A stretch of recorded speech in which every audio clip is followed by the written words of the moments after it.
Robinson, who's in the slot.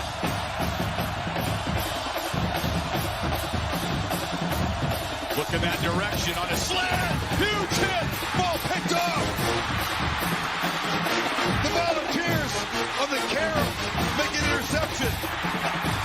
Jawan Mitchell. They call him Juju. Discrepancy. Schuster, they were going to take a shot, but he's hit by Nelson. And Nebraska has picked up the football. Their first takeaway of the game. Wells way down the field. It is into coverage. It is intercepted. It is over. Lamarian James has sealed the victory for Old Dominion. And fittingly, it comes on a takeaway.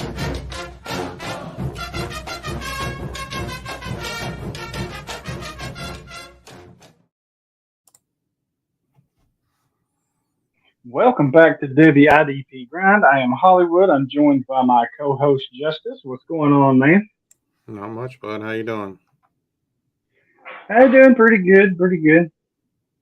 Football's officially here. College is in full swing. High school's full swing, and now the NFL has picked up and took off. So I have no open days from here till February. Yeah. I know the beginning of the week's always pretty busy for me too. So yeah, a few days I'm not watching football. I'm working on putting articles and stuff together. So yeah, I told my wife the other day. I said I'll see you in February. So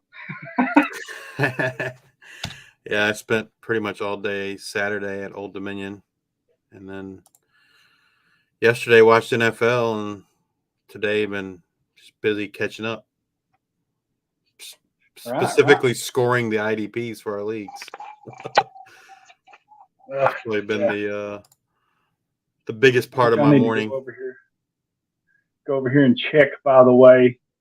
Check my my standings. I don't think I did quite as good this week that I did last week.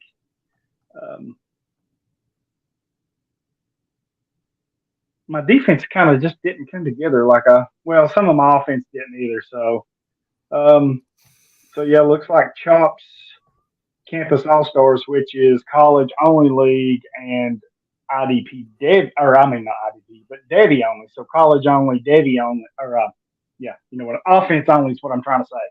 Yeah. College only, offense only. Yeah, if I could talk. So it looks like I got the double win there. So I remain undefeated there. Probably my best.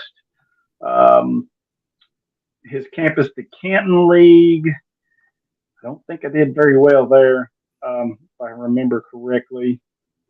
Yeah, I took a huge loss there. In the Dig League,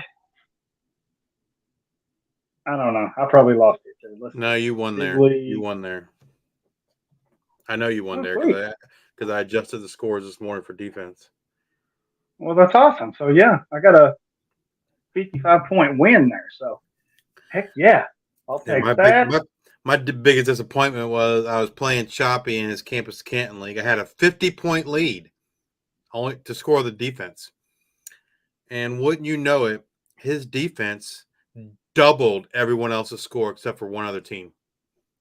No, wow, of course. Of course. Him and him and another owner both scored like 180 on defense, which that is wow.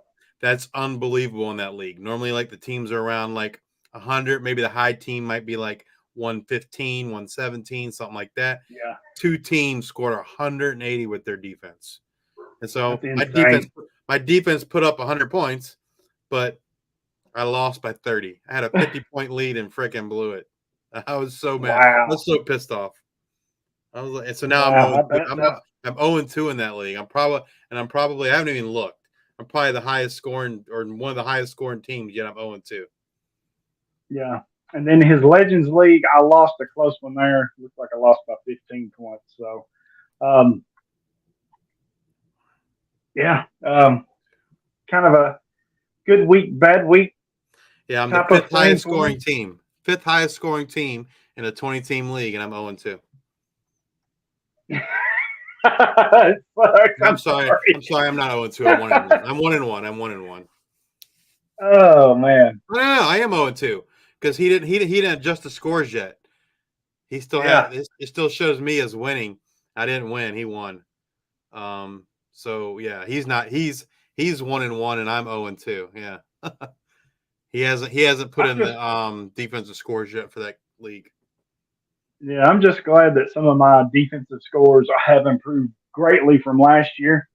I don't know what the deal was last year. I felt good about my lineups last year, but it was like I just couldn't score no freaking points with them. It was like I was playing the wrong player, or somebody was getting hurt, and knock on wood, this year, it seems that I'm on track so far. So yeah, I'm 2-0 in the Dig League, as you are.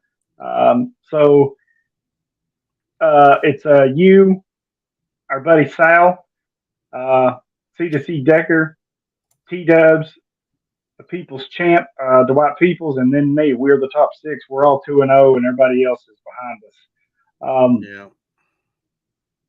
The campus to Canton that you were talking about. Yeah, I still see you're at the top Yeah. there. See, he hasn't updated it yet because Yeah. the defensive scores for this week he hasn't put them in yet. Yeah, so we'll have to revisit some of his leagues, but yeah, the Dig is good to go. So, quick little fantasy rundown. Just interesting to see how we do and whatever. But yeah, like I mean, my team in campus to Canton, my defense isn't that great, but my problem is I use so many roster spots on offense that I don't have like a lot of depth on defense, and I don't want to cut anybody on offense to make room. So it's a struggle. It's an internal struggle every week. This week I've broken down and I put in some claims. So we'll see what happens.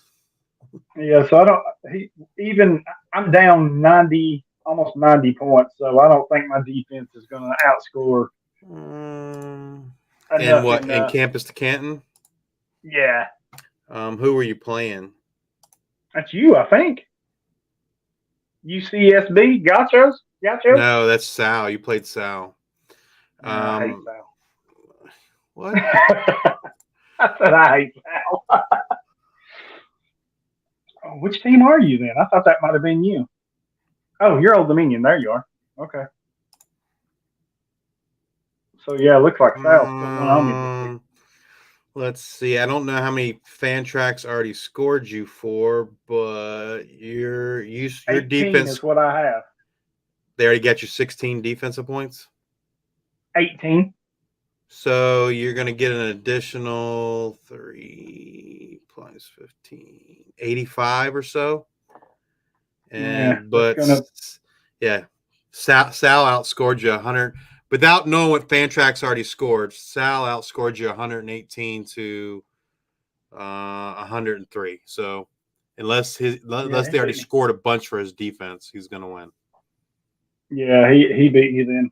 Well, it didn't help that I know we're defensive podcast here, but I'd picked up Bryson Barnes because Cam Rising was out, and Barnes shit the bed, right? Even though they backdoored their way to a win. Well, didn't they rotate a couple quarterbacks, I think? I think so. So that didn't help me none. My offense really, really, really let me down. Where he outscored me by almost 100 points. So when you can't make up points on offense like that, it's really hard on defense to try to make those points up. So yeah, I mean, I know I started Malachi Corley in a couple leagues and he didn't play, and it's always rough for me when there's an ODU home game because, you know, once I leave, like I'm not paying attention to my phone all day. And so if there's surprise guys that aren't playing, then I get kind of screwed. Now, in Malachi Corley's case, I should have been smart enough to just not play him, period, right? Because they were playing a weak opponent. They didn't need him. I mean, and my understanding is it was a coach's decision why he didn't play. So, which makes sense. They were already going to beat the crap out of the team. There was no reason to stick him back out there. So sometimes you just got to be smarter and not so greedy. Yeah, I always try to. I always try the night before. Like a day before the games, I always try to get my lineup set and then try to adjust last minute if I can. So, like college, I try to do everything Friday except the early games. And then Saturday night while I'm watching the college games, I try to do my NFL stuff. So it doesn't always work that way, but anyway. So, yeah, looks like I'm going to take a loss there. So we'll see how the other two shape up. But that's how we did in our leagues. Our news and notes, crazy right off the bat. Michigan State has suspended head coach Mel Tucker or fired, depending on what report you read. But apparently there's a sexual harassment allegation against him. So Harlan Barnett will be the interim coach. He's their secondary coach. And then they hired former coach Mark D'Antonio to assist, which I thought was interesting. Yeah, I mean, probably just kind of helps give them some continuity, right? And he kind of knows how things work, and well, I imagine I think that's a positive, right, for the head program. Coach too, since he's a secondary coach, he's probably helping him a lot with that, I guess. Yeah, he's probably helping him more. I feel like with kind of like maybe some of the administrative stuff, right? Right. Recruiting, maybe things like that, right? So that's I mean, if there's any heat to this at all, Tucker's probably done if he's not done already. Yeah, I mean, I think my personal opinion is that Michigan State paid him an ungodly amount of money, and yes. I think that he's being suspended, and they're crossing their T's and dotting their I's so that he can be fired with cause, and they don't have to pay him all that money. My personal opinion on the situation. I think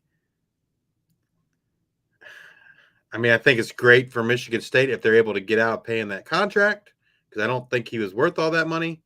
But you just see that it's just sad to happen, right? The other thing I think that's, a little bit, I don't know, that I just find curious is that apparently they knew all this stuff back in July, and they had done an investigation. Oh, wow. And I did not know that. And now it just just came out.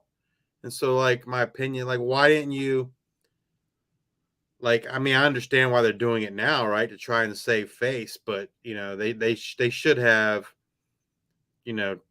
taken care of business then and not waited till other people found out. Wow, it's always a bad look when you do that, right? That there's a couple months in between when you knew and when you actually do something about it. And it's funny because this is going across my screen right now. So apparently they're investigating claims he sexually harassed, and get this, a sexual assault awareness. She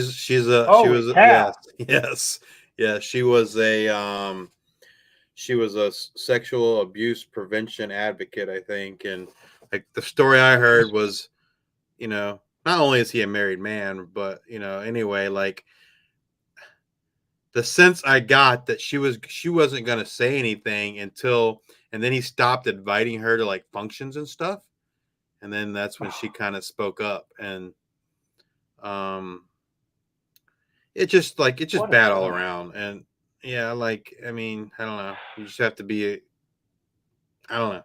I don't know what people think sometimes. I mean, clearly we know what he was thinking.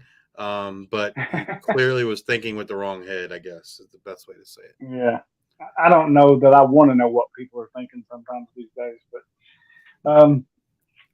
anyway, cornerback Kobe Bryant for Kansas was ejected for targeting, and he's going to miss the first half of this week's game. I didn't get a chance to see that. I don't know if it was true targeting. Some of these looked like targeting to me. I caught the second half of that Kansas-Illinois game Friday night, and so it was in the second half. So he missed the rest of the game. It was actually, I think, in the fourth quarter. So he'll miss the first half of this week's game. If anybody's starting him at cornerback in the league, I'd probably sit him out because he's going to miss at least half the game. Yeah. I wish it'd be nice if there was a place like where they kind of like NCAA reported that. Maybe they do. I have to look into that so that you knew that, like who's suspended for the first halves. That is good because There's got to be somewhere. I don't know where. I've never actually looked for it, but I would think there's I got to wonder if be you a could go list. to the. I wonder if you could go to the NCAA site maybe and I don't maybe know. go under football or something and it'd be there or something. Maybe I don't know. Linebacker Darius Snow of Michigan State didn't play this week, out on a availability report. And Cody Lindbergh, Minnesota, didn't play again this week, and he's out on the availability report. Yeah, Lindenberg. That's his second week in a row. Yeah, kind of makes you wonder if there's a injury issue or something that's not being upplayed as much as it should be. Maybe they're trying to hide something. I mean, not hide, but trying to get him through. I found this one while I was waiting on you. So we all know about Colorado, their success. If you don't believe, you better believe now because Deion's got them rolling, right? Wide receiver, cornerback Travis Hunter has played 272 total snaps in 2 games. 135 on offense, 137 on defense. So he's getting basically the same amount each game. And that's over the first 2 games of the season. That's an average of 41 snaps per game more than the next closest FBS player. So I'm going to ask, Can he keep whether it up? you've got him as whether it's offense or whether it's defense that you have him, or just football in general. Take the fantasy aspect out of it.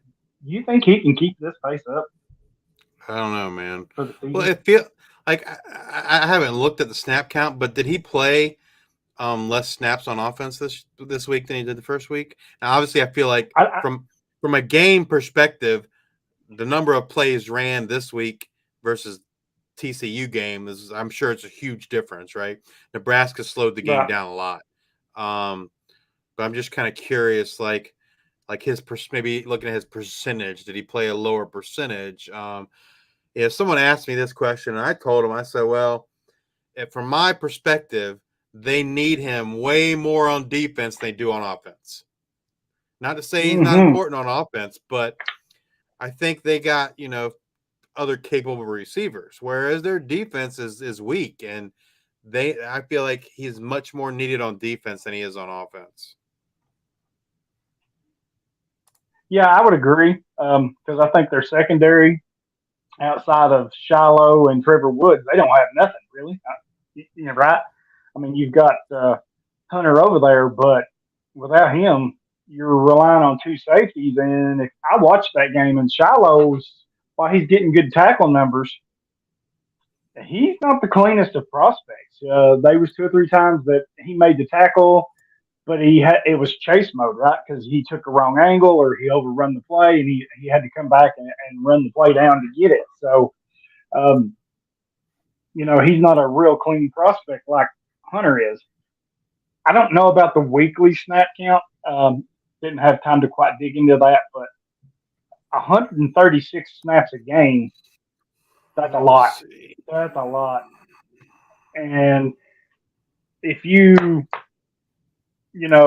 13 games a season, 136 times 13, that's 1,768 snaps. That's not counting a bowl game, or if you make the college football playoffs, not saying they will, but if they were, that's even more snaps. That's not counting the Big Ten game, the conference game. So, man, there's 1,700 snaps plus. I don't see him maintaining that. They don't even play that many snaps in the NFL. If you get, on a big day, if you're getting 1,100 snaps a year, that's huge usage, right? So my concern. So it looks like there was 86 week 1. There was 86 total offensive snaps. And where's Hunter? he played 65 of 86 snaps. In week 2, there was 79 offensive snaps, and he played 70. So he actually played a higher percentage of offensive snaps this week than he did week 1. And actually a whole total number week of 1 he snaps played was higher. 75%, so it looks like week 2 he's closer to 83%. So Yeah. And that's offense. Let's see what his defense snap count looks like. So it looks like there were 63, week 2, 63 defensive snaps. He played 57, so he played all but 6. And then 90%. week 1, 80 total snaps, and he played all 80 snaps on defense. So he played 90% week 1, 100 last week. So he's definitely needed more on defense. So it's just incredible if he's going to be able to keep that up, right? Yeah, like I said, 1,750 snaps over the course of 13 games. That's not counting your bowl game and conference championships and stuff like that. That's insane. Even the best NFL players are getting, on defense. I can't remember what offense is, but on defense, if you're 1,000 to 1,100, that's insane usage. So I just wonder if his body can continue to hold up. I don't think it's a question of his endurance or anything like that. I just wonder about the constant hits, right? Coming both ways, not a lot of recovery time between plays. I mean, for now, I guess we'll see, but I just thought that was super high. I was just looking at last year to see if I could tell who had the highest number of snaps.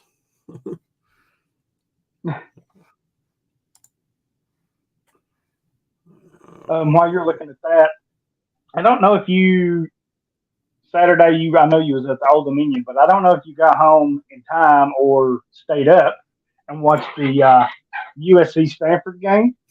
I watched it until halftime.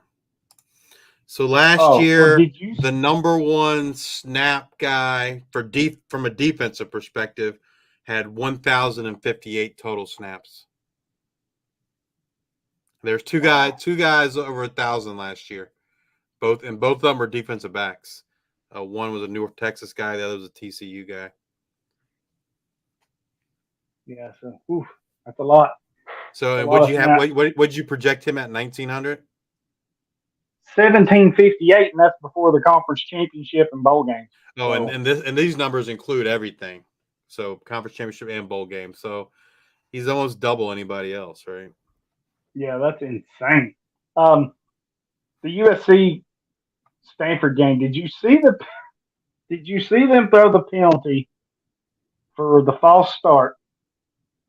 Then the ref picks up the flag and says there's no penalty for the false start. The music was too loud and distracted the players. No, I didn't see that, but it makes sense. I mean, like once the ball's in play, you're not allowed to play music, whether it's the band or the PA system or whatever. Yeah, it was through the PA system. I forget what they were playing, and they did kind of let it run a couple seconds too long. But man, I've seen bands get penalties for playing too long. Yeah, well, he did tell them, hey, we need to cut the music off before the play starts. When they're coming to the line, we need to have the music off. So he announced it during the game. I just thought it was funny because you never hear the music was too loud and distracted the players.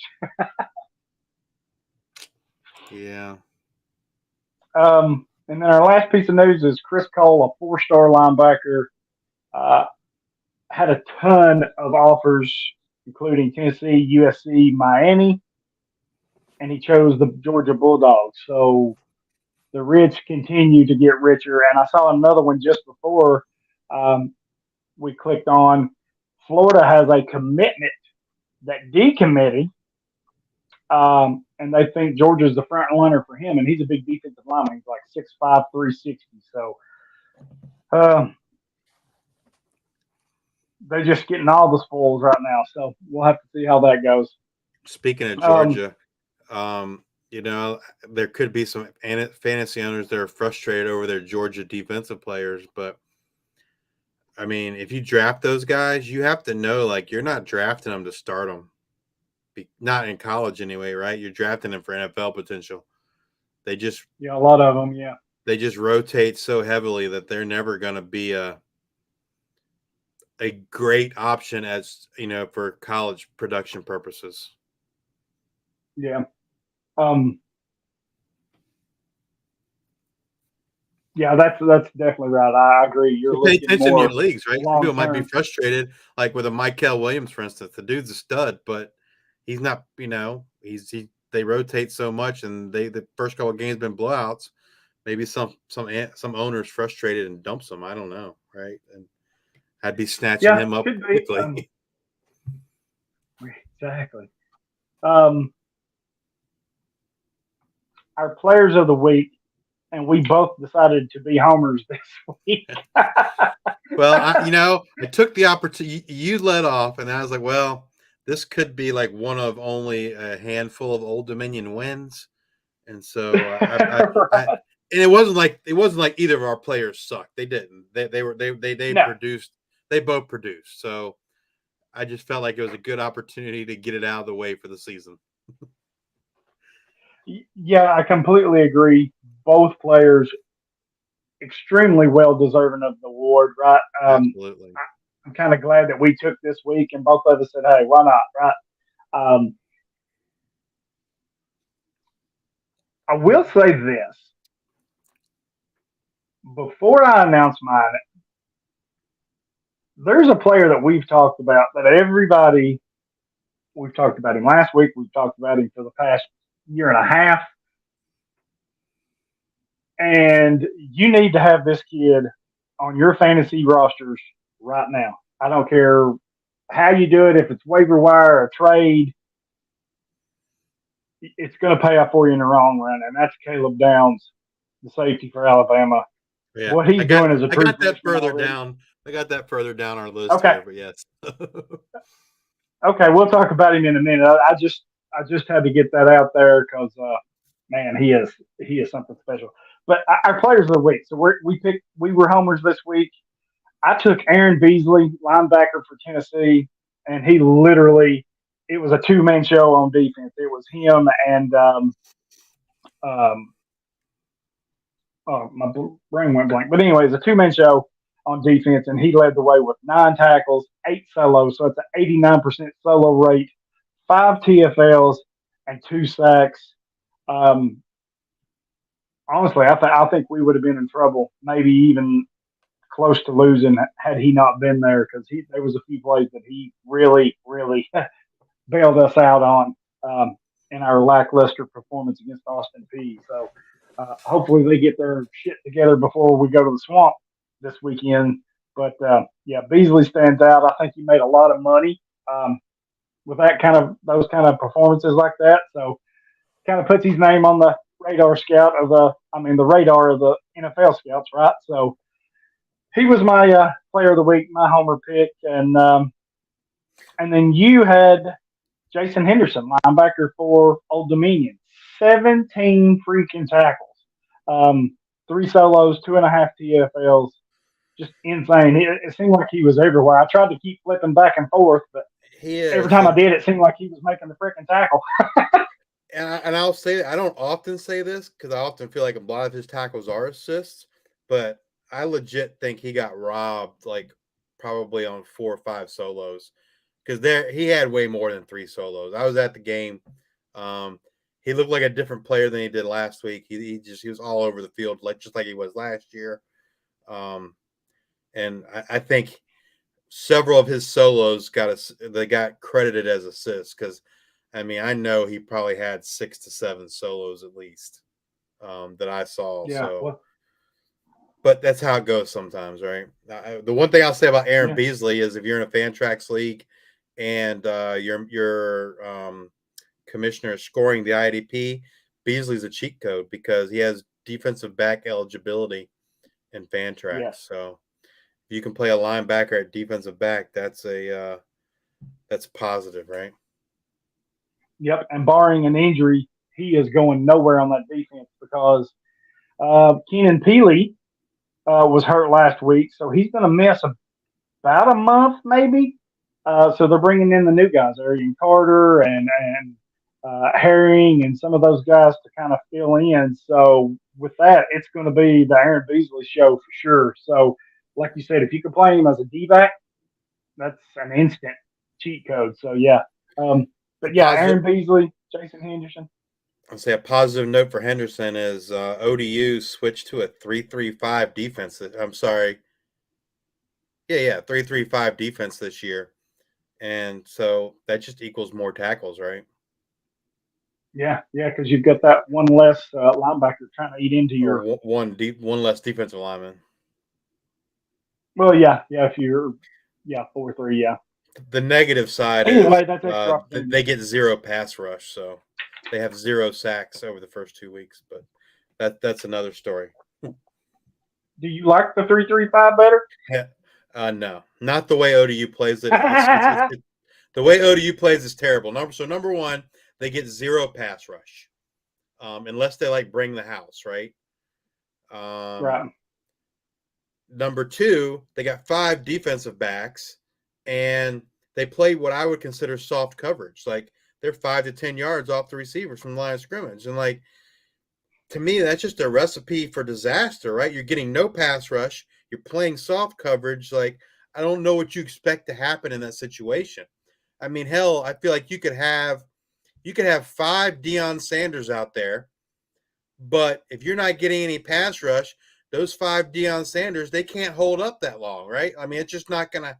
It just doesn't happen, right? And so, I don't like it at all. I think if you're start all your Wake Forest players. That's who ODU plays this coming week, right? Start them all because, I think the run defense is decent, but the pass defense is just putrid. Repugnant. I don't know how else to describe it, right? I mean, no pass rush and soft coverage is just not a winning formula. Yeah, it makes for a long season. Thankfully, our offense was good enough this week to win. That's the good thing, right? Before we get into our week 2 fantasy corner, we want to thank our sponsors. Trophy Smack for donating championship rings to our listener league winners. High quality stuff. Plaques, trophies, belts. Yep, Justice is holding up a ring right there. Comes in a nice little package. Heavy quality stuff. Well made, looks good, feels good. So, as you can see it there, be sure to check them out. There it is. They've got a couple different styles of rings, so be sure to check them out and get something nice for your champion. They've even got some stuff for the loser of your league, so be sure to drop over there and check that out. Use our link in the bios and get a discount, or you can go over to IDP Nation. There's a whole, there's the other one. That looks more like the NFL ring, kind of like. Yep. So that's how I gave them out. I used that one for the NFL. The bling ring, as they call it, the first one you held up, I used that for the college. So, but yeah, go over to IDP Nation under our sponsors tab, click that link, and it'll take you right to their page, and you can get whatever you need. We want to thank my fantasy league for comping us on, the listener leagues that we do, and then Fantrax, they hold our college side of it, so we thank them. And then Action 24/7, you like to gamble. 4 Tennesseans, 5 Tennesseans, got all the odds just like the big boys. And you can literally bet on anything and everything, from baseball and football to ping pong and darts, right? With everything in between. So go check them out. Use the promo code Hollywood100 when you make your deposit, and they'll match you up to $400. So that's a nice little bonus package there when you make your first initial deposit. So check them out. And they're on our IDP Nation page too, under the sponsors. We've got them all listed there. Just click on them. It'll take you right to the links and get your discount. Week 2 fantasy corner.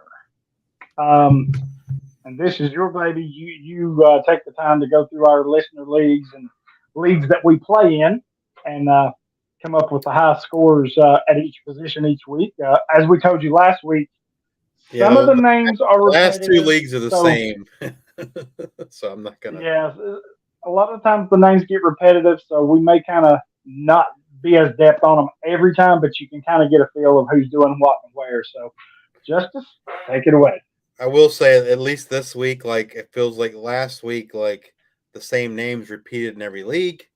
This week, we at least make it. We at least make it through half the league, so 2 of the 4 before we start repeating players' names. So in the Devy IDP Grind Listener League, 16-team league, position specific, defensive ends, D tackles, linebacker, cornerback, safety. Top defensive end was Tremont Morris Brash from UCF with 16 points. The top defensive tackle was Nelson Caesar from Houston with 24 points. This next name you're going to hear quite often too, and that's linebacker Jet Johnson, Mississippi State, 38.6 points.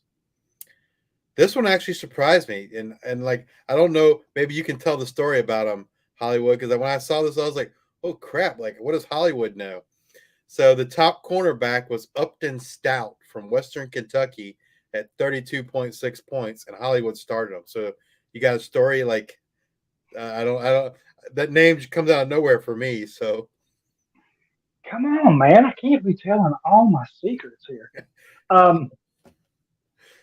It's kind of a funny story, actually. So there was a certain time, not before week 0, we couldn't really pick up, right? Because we had everything shut down. Well, I had made some moves and picked up some players because my offense was kind of lacking, and I changed a couple out on defense. Well, I didn't realize that I'd cut all my corners, so I was short a corner of having enough to start a full lineup, right? So I couldn't pick anything up until the season started, and then I went back and he had that first game there. I'd seen something, that he was projected to be like preseason player, conference player, the all conference team, and I was like, okay, I'll place for Western Kentucky, kind of a weak conference, what have you, and yeah, I got lucky on it. So my screw up kind of led to a good thing. It worked out. But yeah, you had the 71-yard interception return for a touchdown, which really got it going. Yeah, that's what 13 points in and of itself. So yeah, but even then, he had 20 points without that, so he still had a good week. And then the top. Sorry, go ahead. Top safety was Jerron Morris from Florida Atlantic at 39.4 points. Moving on to Choppy's Campus to Canton League. It is also a 20-team league. I'm sorry, 20-team league. It's generic league as far as defensive line, defensive backs. Top defensive lineman was Jerzon Newton from Illinois with 23 points. The top linebacker.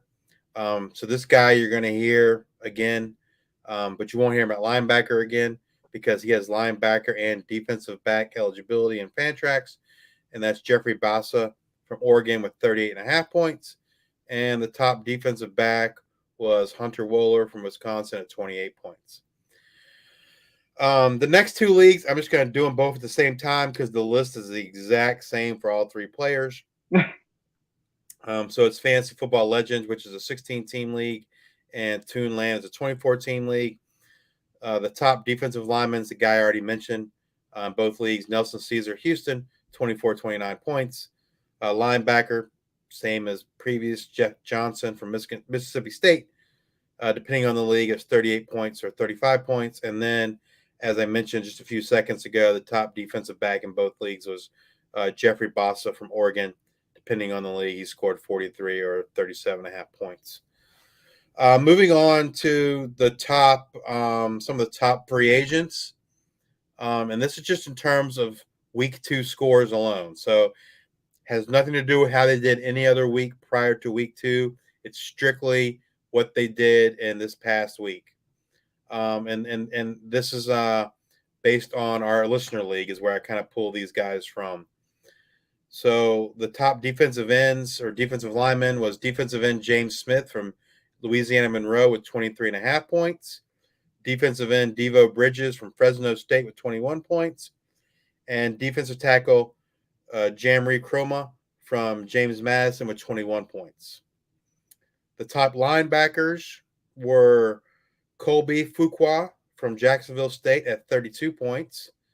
Linebacker Zyrus Fiasau at San Diego State with 31 points. And linebacker Eugene Asante at Auburn with 30.5 points. And the top defensive backs were Jason Simmons, Syracuse, 40.8 points. DJ Bell, Memphis, 36 points. And Deshaun Jenkins at UMass, 32.6 points. Again, you kind of need to look to see what these guys did week one, because I'm only looking at what they actually did week two as far as their fantasy scores.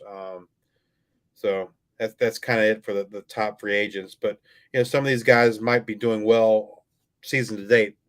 I just don't have that information right in front of me. They certainly had big weeks last week. I wonder if this if this Colby Fuqua for Jacksonville State, I wonder if he's any relation to Marcus Fuqua, the safety at Buffalo, who I recommend picking up, by the way. Do they even spell it the same way? I think Marcus spells his the last name. is. I thought it was a little different, but I could be wrong. Well, according to Fantrax, it's spelled the same. Yeah. So maybe they are. I don't know. I did notice this week that Fuqua wasn't nearly as prevalent in tackles as he was in week one. But they played a much better team too, so that could have. Yes, they did. That could have had something to do with it. A lot of 30-point plays, even a 40-point play with Jason Simmons. So yeah. And a lot of times with those things, it's going to be a lot of sacks or interceptions, to get that many points, or a defensive touchdown perhaps. So it's interesting to see some of these big free agent scores, right? Because I kind of feel like for the most part in these type leagues, you kind of know who the big stars are, who's not, who's consistent, who's not, or whatever. When you see these type of big scores, naturally you're going to look at it, but do you tend to kind of go ahead and jump on them if you like a player, or do you wait? So like any of these guys, I'd go look at like what they did week one, right? Just to see like, hey, right. Are they consistent? Because a lot of times with these big scores, it's not a consistency thing, right? They just had a great week. So I think that's the first thing. Like when you're looking at these guys, is like, hey, are they consistent, or was it just, is this the norm, or is this an aberration? That's kind of what you're trying to figure out. And so I think it's important. Anytime I'm going to pick up a player, I'm looking at his his game logs, to kind of look for that consistency, because random guys are going to have big weeks every week. That's how it's going to be. You want the guy that maybe he doesn't have the biggest week, but he has instead of a 40-point week, he's getting you 20 to 25 points, but he's doing it every single week, right? Right. Whereas the 40-point guy gets you 40 points, and then next week he goes back to getting you 6 or something. I don't want that. I want the guy that's going to be consistent. Yeah, definitely got to go with the consistency. I agree. I always enjoy these breakdowns that you do from the different leagues, and then interesting to see the free agent or the waiver wire hits too. So, just a different way to look at it, but I really do enjoy them though. And we did mention another cheat code guy, like, in addition to Aaron Beasley, right? Who's, linebacker and DB, is Bossa from Oregon. He's a linebacker and a DB in Fantrax. So you'll find that very common in Fantrax, that there's lots of guys. I mean, I don't know if he still does, but Jordan Strachan from South Carolina, I wouldn't call him a cheat code, but just to prove the point that at one point, maybe, I don't know if he does or not because I don't roster the guy, but at one point he was eligible at every single defensive position. Yes. Cornerback, safety, yeah. linebacker, DN, D tackle. And that's common in Fantrax. And so, yeah. So it pays to pay attention to that kind of thing. Yeah, I completely agree with you on that. I don't know if that's still the case, but I do remember us talking about that last year, him having that eligibility at every single position, which was And you know, it is kind of what it unique. is. You can't expect the Yeah, commissioner to I mean, go you kind in of see it for and fix that because there'd be so many players you had to fix. It just be like, I don't know anybody that would do it. It just the amount of time and effort that would take to do that is just would be unreal in my opinion. yeah, that would be insane for sure. Um,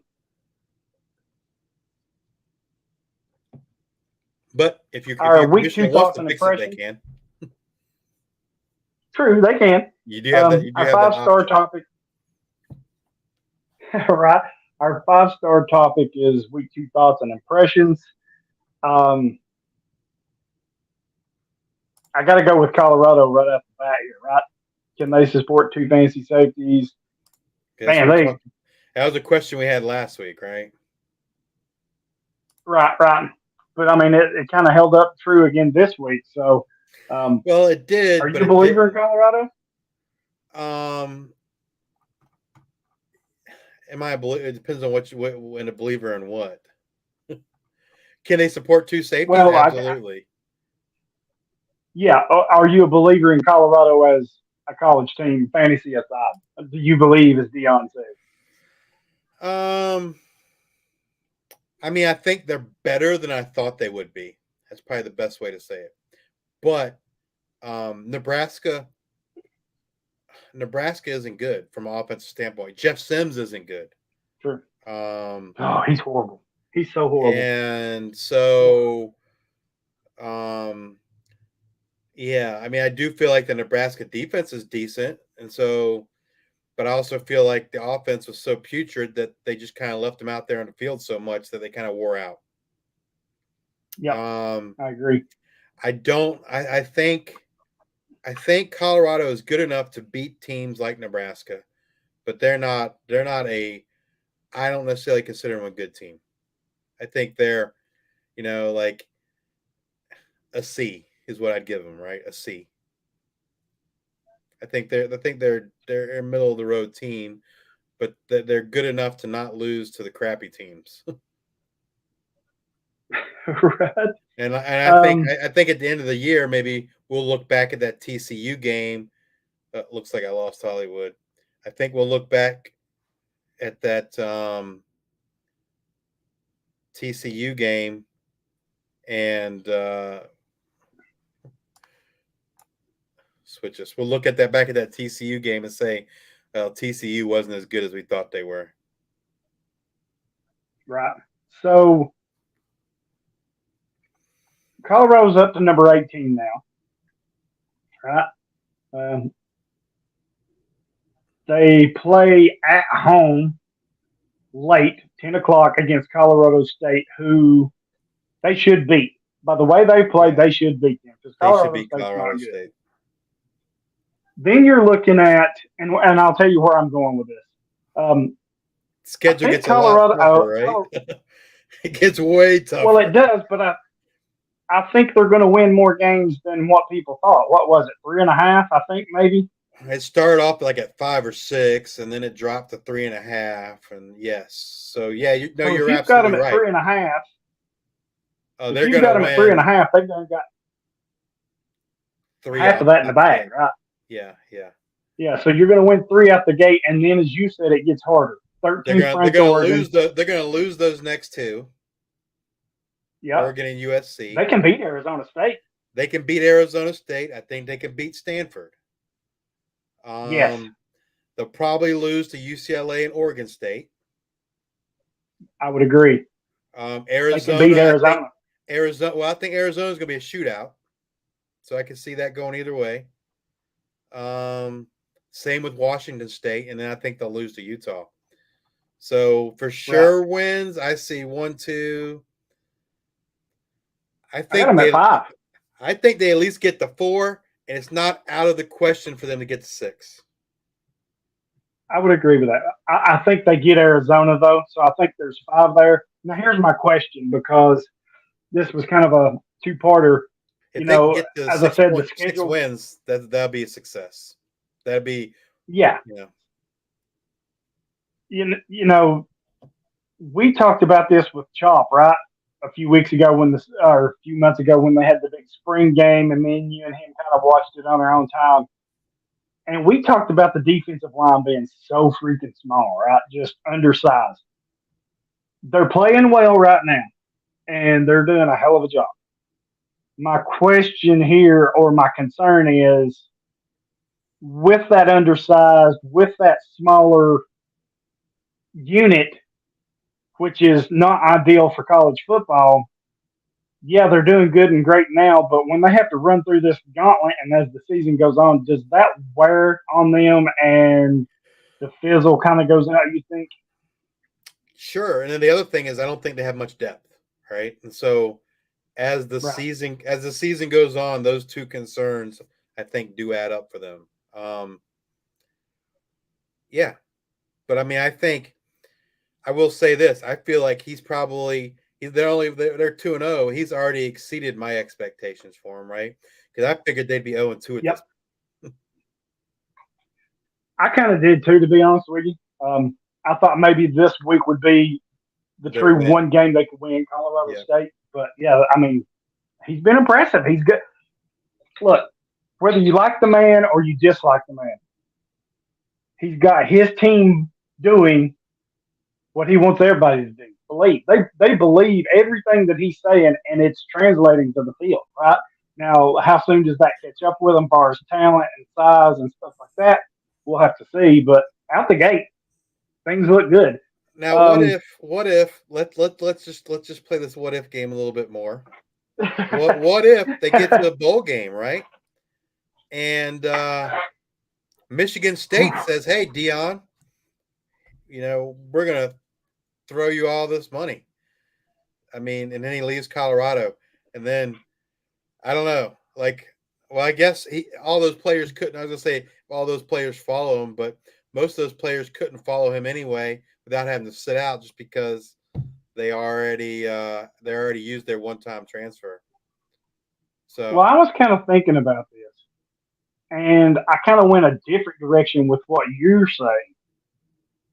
My thought is because they were talking about the success and everything, and he's like, I've been doing this since Pee Wees, right? Coaching little youth football, and then I moved on to wherever, and then high school, and now I Jackson State at HBCU. Now I'm here in Division I at Colorado. My thought was Shadur's got 2 years left. I think Shadur can technically come out after this year, right? Yeah, he can come out this year, but he has an extra year if he wants it. My thought was NFL. If he can win at Colorado somehow, get to a bowl game, and maybe next year with Shadur, does he try to go into the NFL and maybe get Shadur to be his quarterback there? I mean, it's happened everywhere else. I know the NFL would be I don't know, man. I don't know that. I mean, I feel like he's much better off in the college game, but I would say that about most college coaches, right? I just don't know that I just don't know that the success would translate to the NFL. Right. I think Shadur stays for 2 years because it looks like Dion wants to push his son and Travis Hunter and these guys. So I think he stays the 2 years at Colorado. Next year's a deep class. I mean, with May and Williams, you really don't want to come out in that class. So I think he stays 2 years at Colorado. Then he goes on, and then maybe Dion leaves and goes to, somewhere like Michigan State or a higher profile school. But yeah, you're probably right. He's going to stay there as long as I would think with those guys. It's a good point. Well, you made the point. I don't know that Shadur though has. I don't know about his NFL future. I don't know that. Well, I think that's where he's trying to get him to, but I would agree. Absolutely. I don't know that he moves or is athletic enough for the NFL. But right, and I don't think you made a good point, which I hadn't thought of. I don't think he can move right now. He being Dion to Michigan State or wherever because those players have already used their one-time transfer rule, so they all can't follow him. So I think for this year and next year, status quo. Then if he wants to go somewhere else, I could see that. But man, if this thing continues at Colorado like it started out, I don't know that he goes anywhere, man. He may stay there for 3 or 4 years and get that thing rolling if he can continue this. So we'll see. Nick Jackson outproduced Jay Higgins. We talked about Higgins with the big breakout week last week. Not to overreact, and it kind of come back to earth, right? Nick Jackson was back on top, kind of what we thought all along. I mean, it was close. Not that Higgins is not good. Yeah, not that Higgins wasn't any good, but, it kind of evened back out where we thought it would be. So now I think you have the possibility of 2 good starters at Iowa with Higgins and Jackson. Yeah. I mean, Jackson only had 2 more tackles than Higgins, so it wasn't like, whereas last week Higgins, 16, and Jackson had 6 or something like that. So I think what we saw this week's probably more than norm, but the other thing too is they were playing a pretty bad Iowa State team. So let's see who Iowa plays this week. Well, they get another not so great team in Western Michigan, so they don't get their first true test until 2 weeks from now when they play Penn State. Oof. Yeah. I still like Higgins as a fancy pickup, though. Sure, I think absolutely. You got to start him where you got him, right? I think. Yeah, if he's available, definitely valuable. Yep, agreed. Caleb Downs, we talked about earlier. This dude is it's insane to think, one, you can start as a true freshman in college, which happens.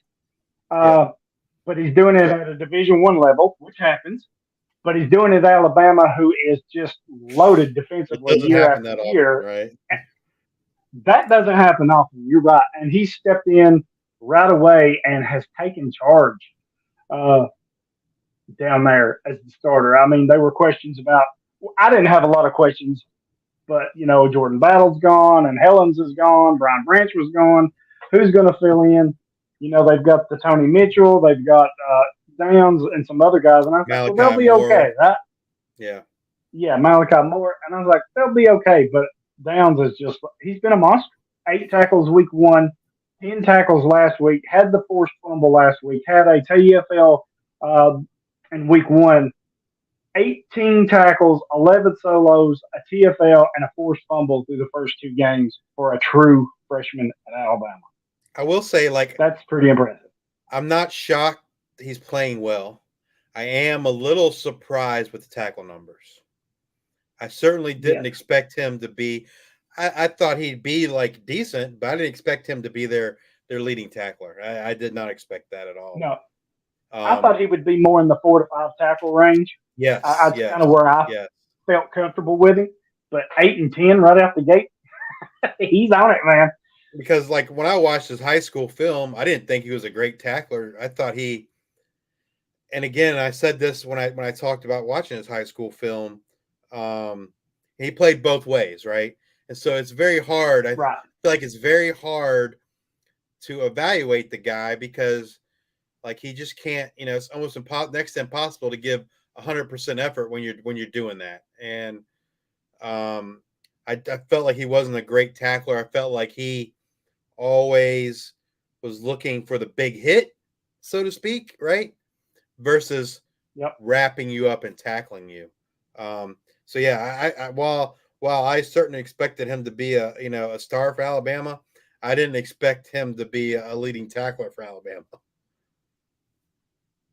Me either. Not right out the gate. I thought he was just a superior athlete, right? Like you said, offense, defense, played special teams for Mill Creek in Georgia. I thought he would come in and be a really good player for Alabama.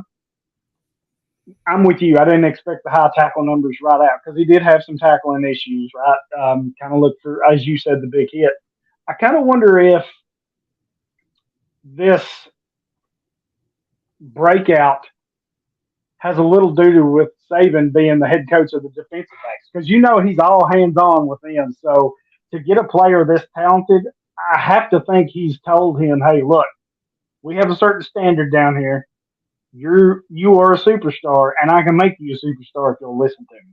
I just wonder how much of that has kind Oh of yeah, I mean, come I together. I think I said when I talked about him before that I had no doubt that Saban would get him tackling people the right way and not just trying to hit people. Um, I just didn't know that it would happen so instantly. All right. And then our next one, kudos to you, because you were a little higher on this guy, and you mentioned him last week. Anthony Hill for I Texas, wasn't the high on linebacker. him, so don't give me kudos. I mean, not Anthony Hill. It was certain time that you were higher on than Hill. Is what I was trying to say. Yes. Um, Matter of fact, I sorry, didn't, I didn't, I I got didn't, my. I didn't care for Anthony Hill when I watched his high school film. I thought he was very lazy and just he didn't look good at all to me. And I watched, I think I said I watched like 5 full games of his. And the one thing I did say was the game I was most impressed with him was the Texas spring game. But I watched high school games. I watched the Under Armour All-American game, and he didn't impress me at all. And so, hey, if I have to eat crow, I'll eat crow. He was a very highly ranked, he's number 1 linebacker. He went very high in drafts, and at his cost, based on what I saw, I was not in on him at all. So, hey, he didn't do anything really week 1. He had one tackle. That was it. But he showed up for Texas this past week with six total tackles, 4 solos, 2 assists, and 2 sacks. Now, I didn't watch any of that game, so I can't really speak to. I just assume he had to look good, right? Yeah, I did watch some of it. Now I didn't get to watch the first half as much. I still watch it Tennessee or whatever, but as I got tuned into the second half, later part of that game, he kind of. I mean, I ain't gonna say kind of. He looked good, but he still had some of that freshman look, right, where you kind of expect some mistakes here and there. So I don't think he played as bad as he did week 1. To me, I thought he played a lot better this week than he did. So we'll see, right? Looks like he's going to continue to play next to Jalen Ford down there. They seem to complement each other fairly well so far, and they didn't have any major issues against Alabama. So maybe this is the next guy after Ford leaves. I don't know. I still kind of have my reservations about him, but we'll have to see how it goes.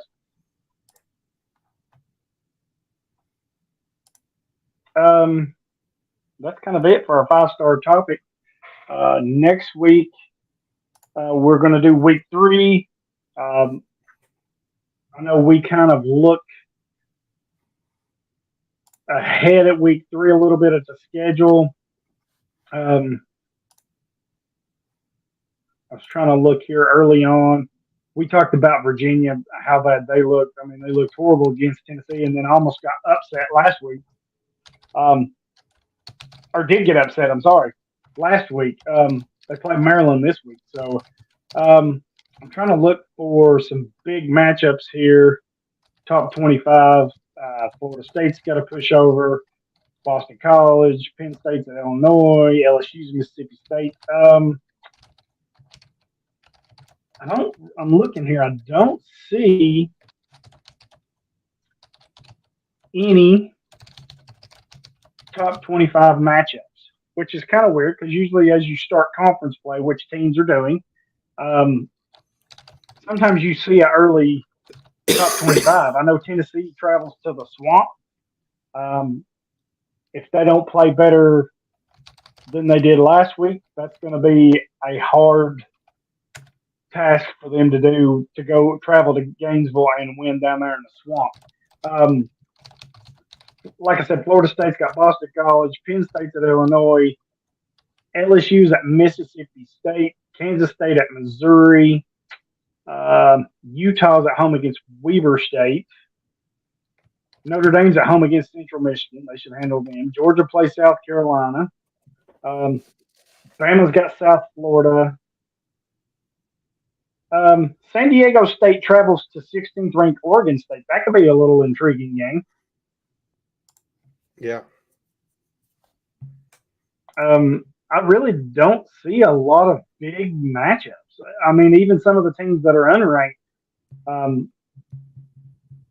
for the most part, it seems like they still in this cupcake week, or they don't play one of the higher profile teams in their conferences.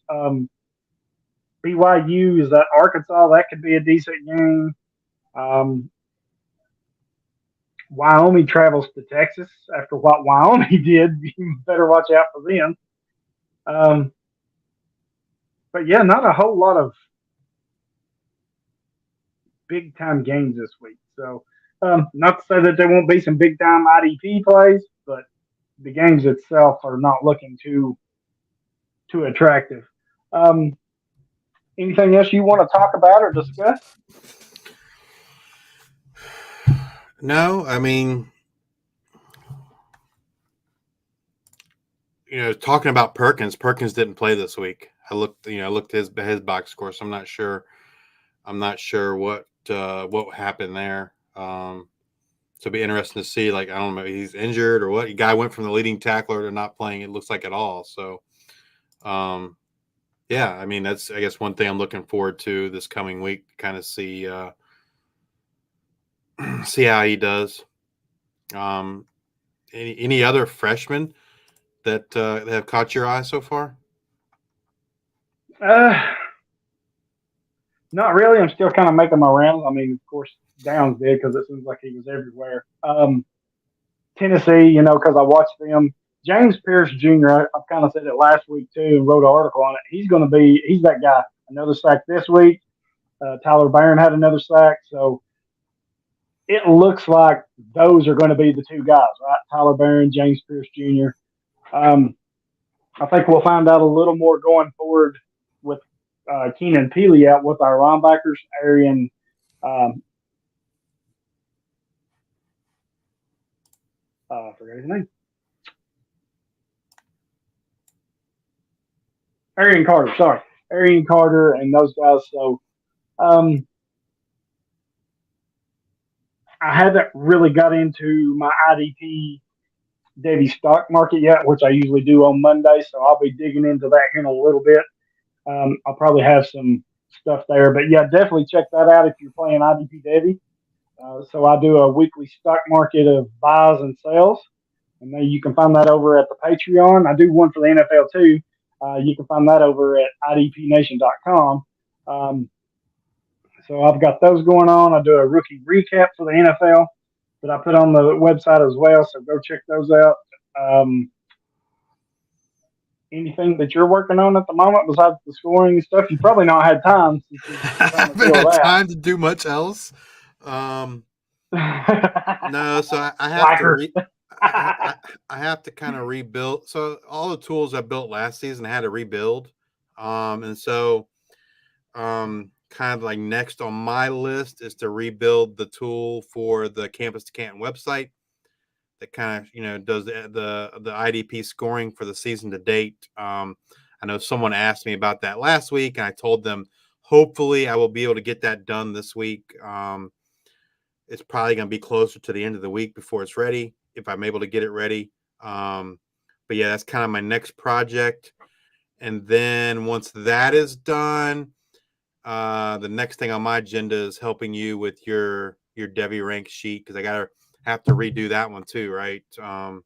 So yeah, those are kind of like the next two things on my list to try and get done. And the Devy rankings are working.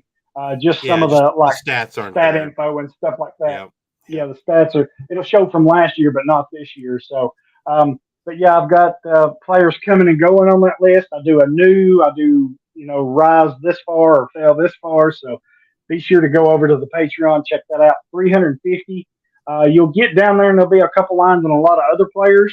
But that's players that's either fell off of my big board or I'm trying to move up. So those are not ranked. It's just those first 350, but you can kind of see some of those other players that I had. So definitely go over there and check all that out. We'll be back next week with a review of week 3. Please go subscribe to our podcast. Wherever you listen to podcasts, subscribe, rate, and review. Apple, Spotify, Google, iHeartRadio, Stitcher, Podbean, all that good stuff. Follow us on Twitter at Devy IDP Grind. And then go follow our YouTube channel, right? Which is starting to grow a little bit. I've noticed each week we've got a couple more watchers or whatever, subscribers. So we thank you for that.